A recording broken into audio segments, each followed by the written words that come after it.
عقائد کے حوالے سے انہوں نے یہاں پر امام ابو حنیفہ،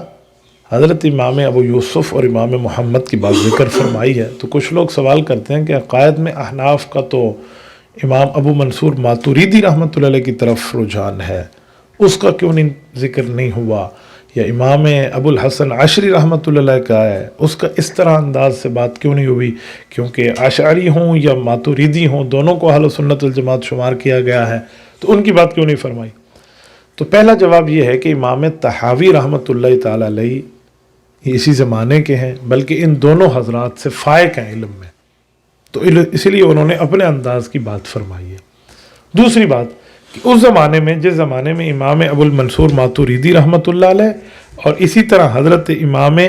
ابو الحسن عشری رحمۃ اللہ علیہ نے جب یہ بات فرمائی، تو اتنا ان کی زیادہ وضاحت نہیں تھی، اتنا ان کا چرچا اور اتنا ان کی جو ہے نا شہرت اور ان کو مقام